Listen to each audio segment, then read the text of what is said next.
তুলতে পারিনি। সে সমাজের চোখে আজ অপরাধী, আর আমার চোখে একটা খারাপ সন্তান।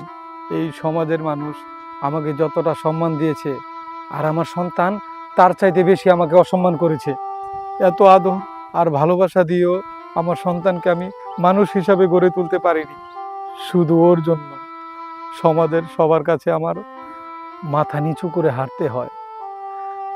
জীবনে আমি কত ছাত্রছাত্রীকে প্রশ্নের উত্তর দিয়েছি, কিন্তু আমার সন্তান কেন এমন হলো, আমি সেই প্রশ্নের উত্তর আজও খুঁজে পাই না। আমি আজও খুঁজে পাই না।